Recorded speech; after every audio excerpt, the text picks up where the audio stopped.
So I'd like to begin paying homage to the Buddha. Namo tassa bhagavato arahato samma sambuddhassa. Namo tassa bhagavato arahato samma sambuddhassa. Namo tassa bhagavato arahato samma sambuddhassa. Buddhang dhammang sanghang namasami.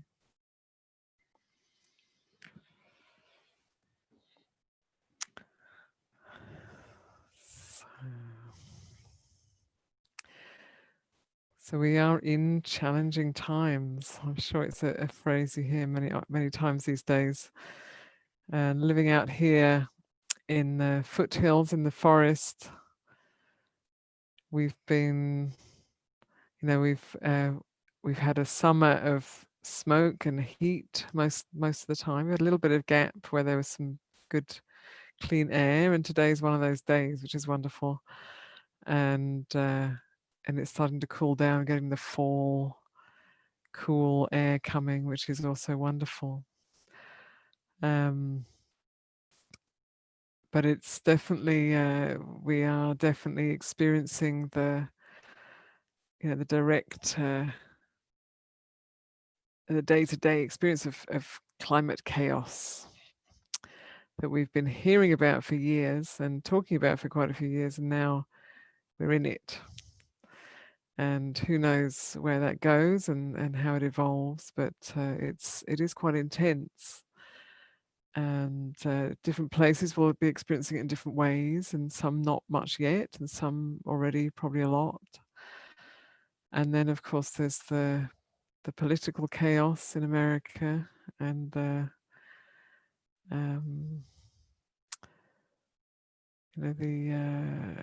years, centuries really of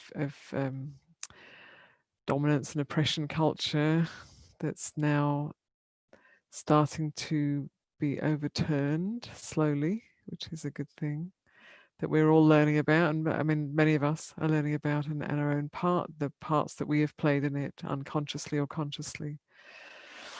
And then, of course, the pandemic, just to cherry on the cake, the pandemic too. So it's intense times, a lot going on, layer upon layer. And then, of course, there's people's individual experiences, our own lives and what's going on in their lives, and, which might be great, might be okay, might be challenging, might be very, very difficult, so all of those things. And so just the other day here at Aloka Vihara, Ayya Anandabodhi led a sutta contemplation with a sutta, with a teaching I hadn't actually really, maybe hadn't heard before or hadn't particularly noticed before, that I was very touched by. And I went back to the sutta, to the Anguttara Nikaya, the canon, and started looking a bit more and reading that again, and then reading other sutras that followed it that had a similar topic. They're on the same theme.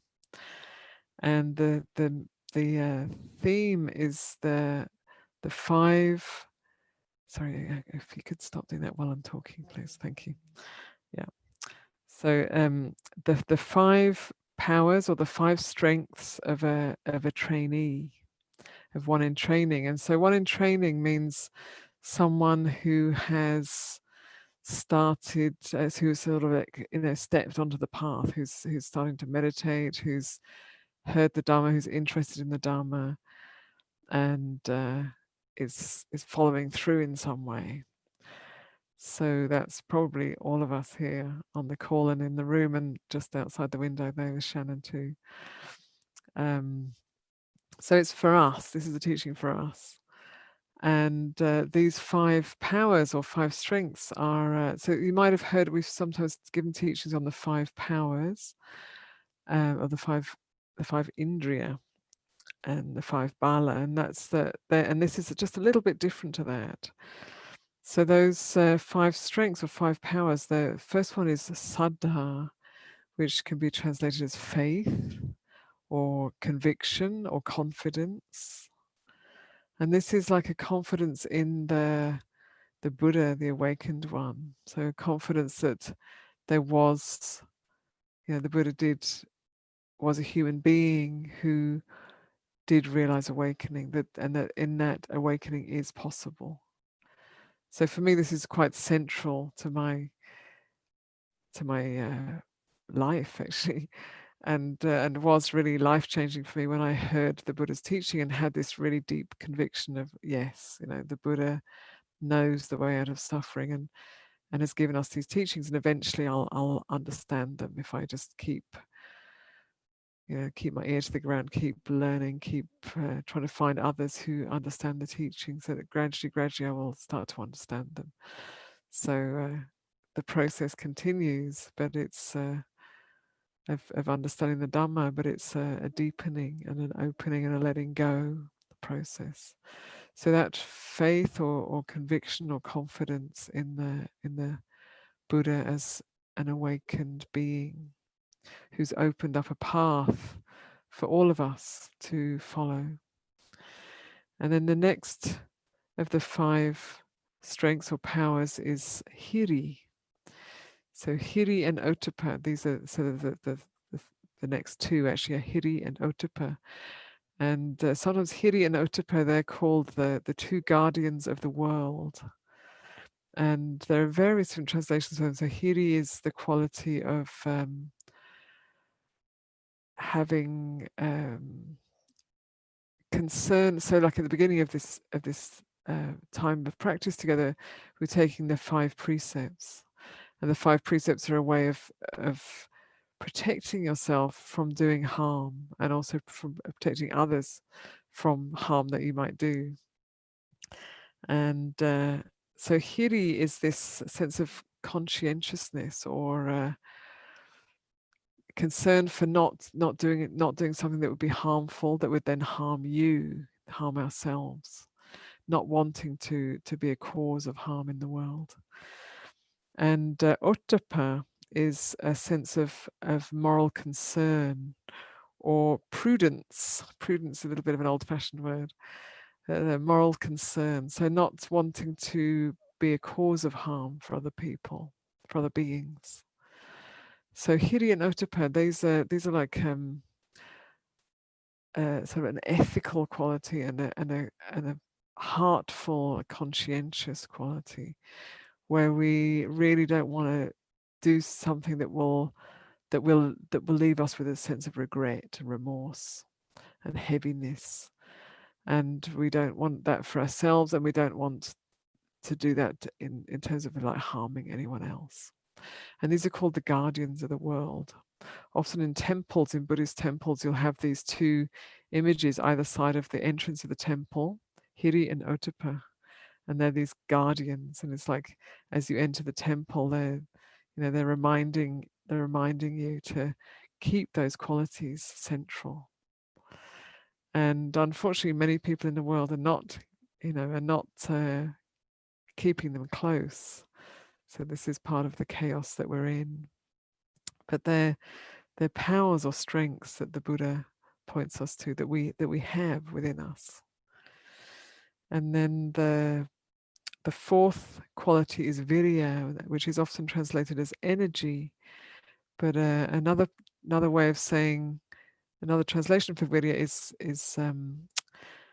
perseverance, or an ability to stay with and endure.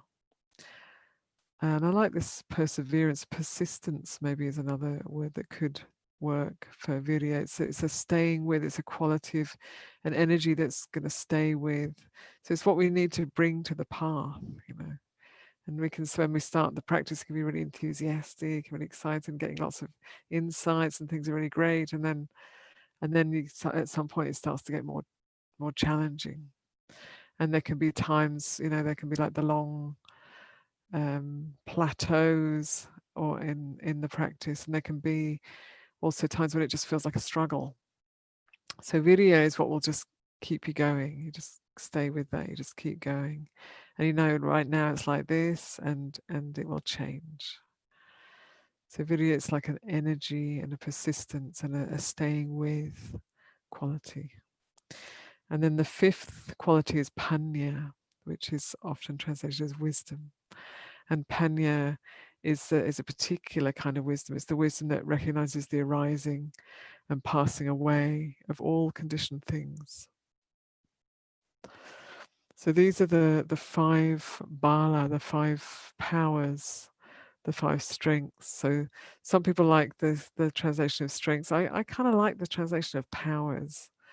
So when we were doing this sutta contemplation together, I had this as we were discussing it. I started to get this this image of like a sort of animation, with the superpowers. Someone who's like the practitioner who starts on the path, and they may be quite small, and the path is long, and there are all kinds of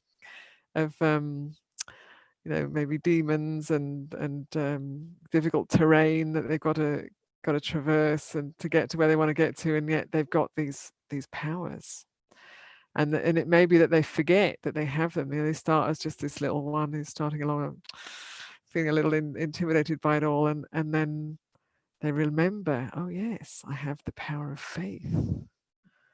I have the power of confidence, and then they feel that inside them, and then it's like, it's strong, and so they're not intimidated by the long rocky path and the great mountains ahead of them that they've got to get the other side of, because there's this faith that the other side of these mountains is freedom, or even yes, I can do this step by step. I don't have to be intimidated by how challenging it looks step by step. And then Hiri and Ottappa, these guardians. So when we live from them, when we live from that place of, and it does tie into the confidence also in the Buddha's awakening and what he was teaching, because this is Buddha's teaching. When we live from those places of Hiri and Ottappa, then we are trusting, and it does take a little bit of trust.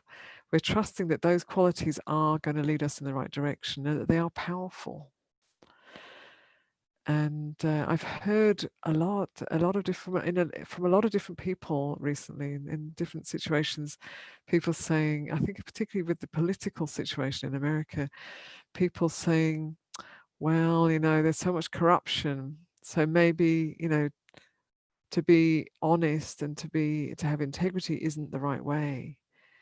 Maybe the best thing is to be the same. Like, well, they're corrupt, so let's just meet like with like.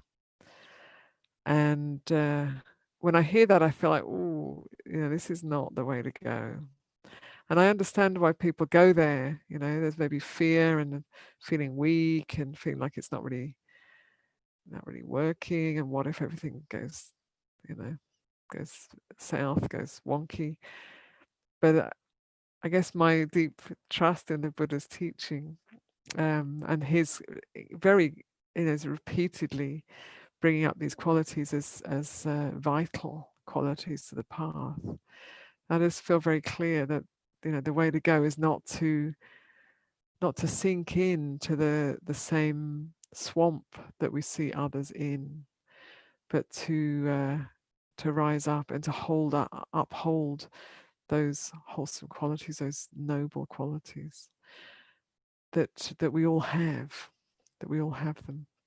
So to take care of those and to clean them up and to polish them and to bring them forward and to use them in our lives in whatever way that is, in response to the world as it is right now, in voting, in speaking to people, in our actions, in our quiet inner life, in all of those places, to use those qualities of Hiri and Ottappa. And another translation which I really like is for these two is Hiri, respect for oneself, and Ottappa, respect for others.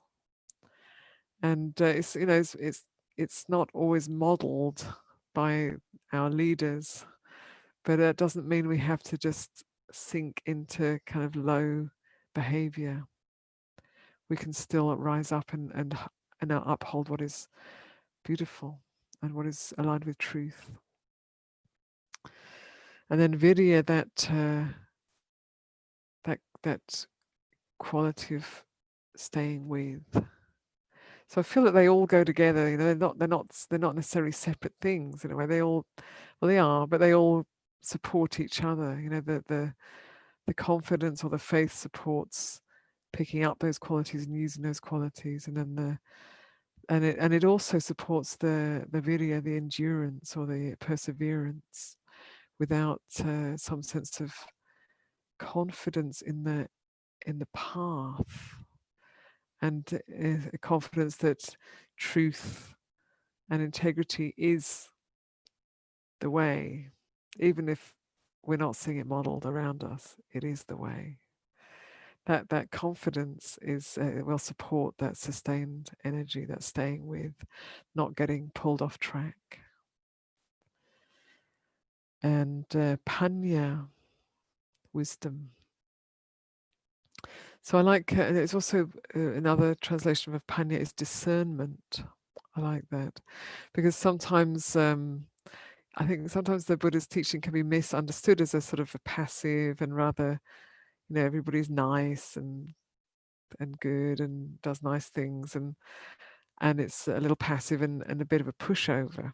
I've heard people speak like that about Buddhist practitioners, and yet the Buddha's teaching is it's a kind of cutting through. It's a cutting through the illusions and delusions, and also discerning, you know, what is true and what is not true, what is beneficial and what is unbeneficial. And even things like, you know, we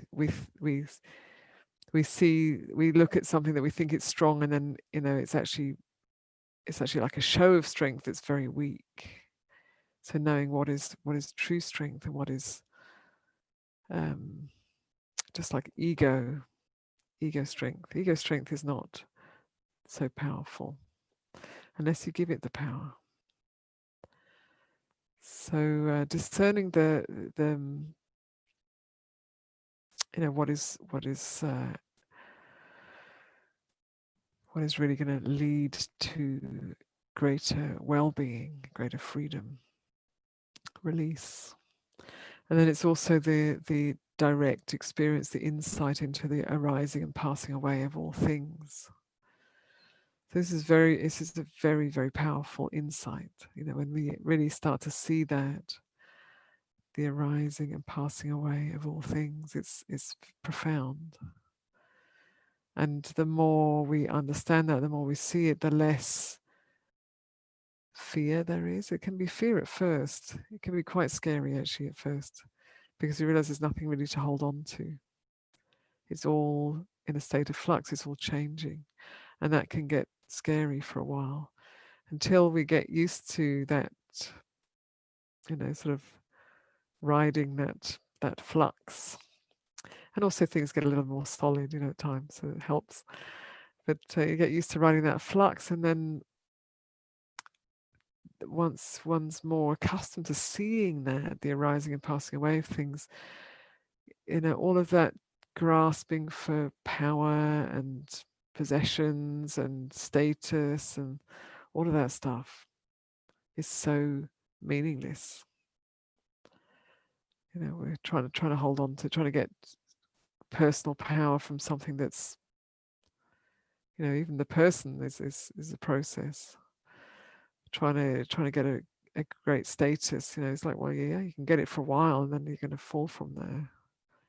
Or trying to have just the right possessions that you want. It's like, you know, I mean, here we got this beautiful place, you know, we have this lovely, this is our library, we have this beautiful library here full of wonderful books, and in a beautiful part of the country, and it's a monastery, so it has a very good energy, and it could all burn up tomorrow, tonight even, you know, so who knows.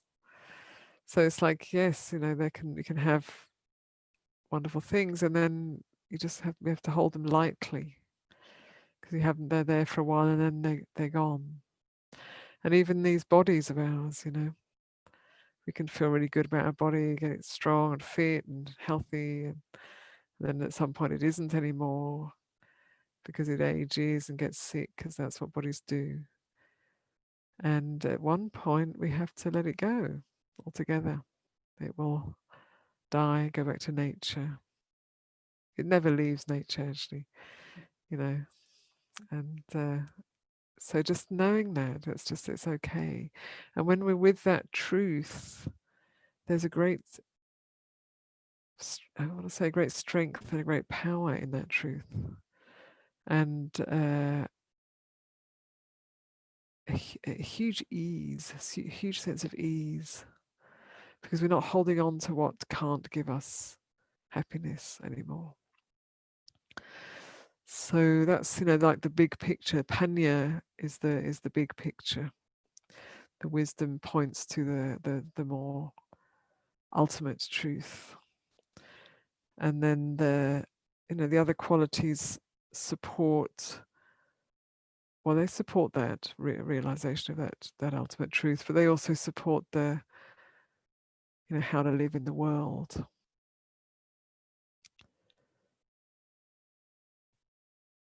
And wisdom also, Panya also supports that. How do we respond to the situations we find ourselves in? So like I said, keep hearing from people, all sorts of different people, that maybe we should just not keep ethics, not have integrity, not be honest, and just meet the situation with as much corruption as we find in it.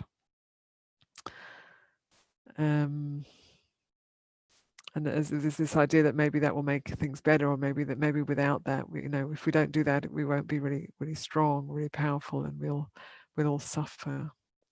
And so I just want to read a little bit from so this sutta that we did together, as I kept reading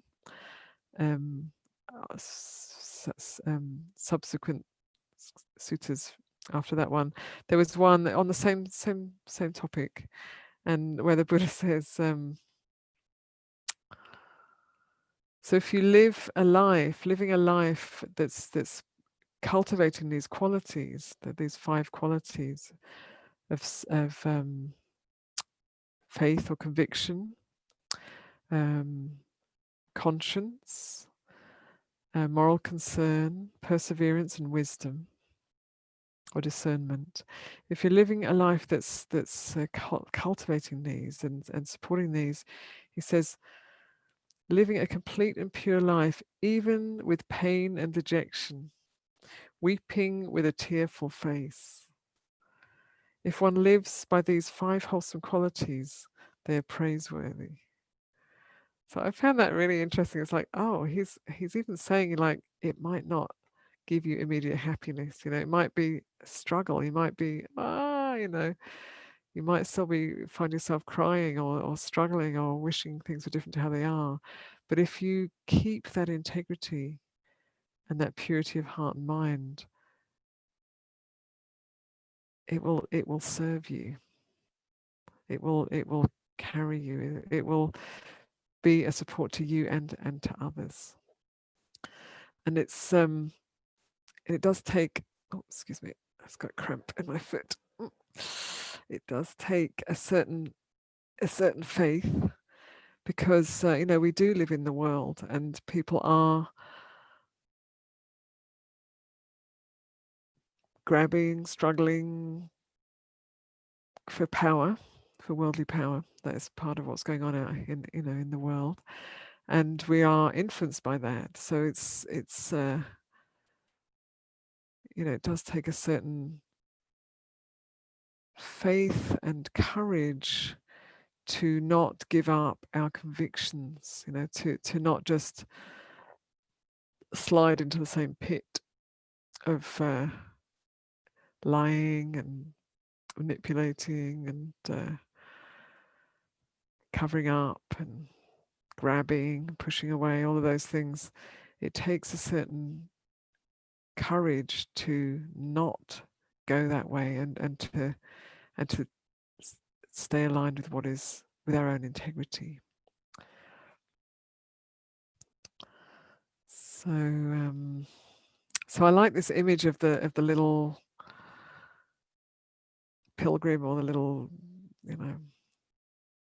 avatar maybe, going out on this long journey that's going to meet all kinds of challenges, coming from right, left, above, below, all kinds of challenges. It is like that on our path. It is that way, and yet they have these. We can bring up these powers. We can remember these powers, and I noticed after this sutta contemplation how things shifted for me, actually, because I started to recognize, like, oh yes, they're all here, and I can forget. I can get lost in the thoughts and the concerns about the future, and and what I should be doing and what I shouldn't be doing, and all of these worries and thoughts and projections into the future, and it kind of weakens us when we get lost in that. And then when I remembered, oh yes, there's this confidence. Oh, it's right here. It's like a core in the center of my being. This confidence in the Buddha's awakening. For me, it's there.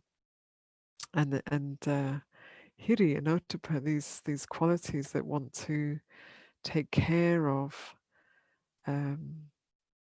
my own integrity and take care of how I relate to others. They're present, and I can bring them out. They don't have to remain maybe like a something on my belt. They it's like I can bring out that sword or drink that elixir, of Hiri and Ottappa, and use them. And virya, this energy, this persistence, doubt and worry, that weakens persistence. That's kind of uses up our energy in ways that it doesn't go anywhere. And so it's that sense of, like, sometimes it's forward moving, sometimes it's inward moving or deepening, but just like that, staying with, not giving up, trusting, keeping on going. And the panya, the wisdom aspect that knows that all of this will change. Whatever situation we find ourselves in is changing and will change, and we don't know how it will change, in what direction it will go, but all that arises passes away. This is the truth of the way things are. And the more we can really, as I was saying, the more we can really connect with that truth, not just as a concept, but seeing it directly, the more freedom we have, the less we're bound by fear and by desire and confusion, because we're aligning our minds with truth, our hearts and minds with truth. So let's just take a moment to sit with that, and just see if you can touch into those qualities in yourself.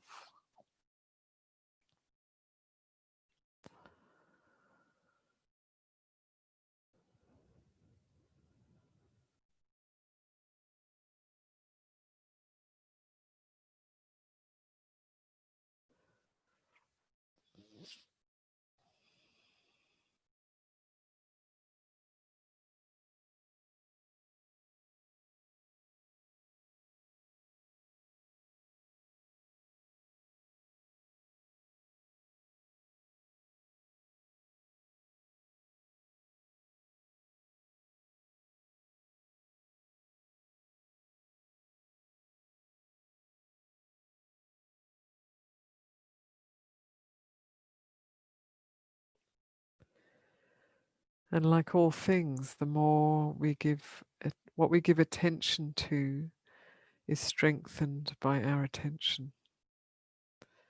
So if we give attention to these 5 powers or 5 strengths, they will get stronger. They will come to the forefront. We will feel them within us. They will be acted on more easily. And if we give strength to fear, that will get stronger. If we give attention, to fear, that will get stronger. If we give attention to doubt, that will get stronger. If we give attention to greed, that will get stronger. If we give us attention to hopelessness, or I'm not good enough, or it should be different, that will get stronger. So we can strengthen the things that will keep us caught, or we can strengthen that which leads to greater strength and freedom.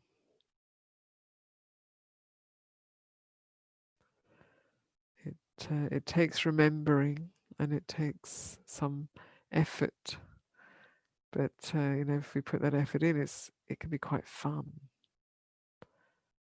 We get to have these superpowers, and they're in us. They're part of us.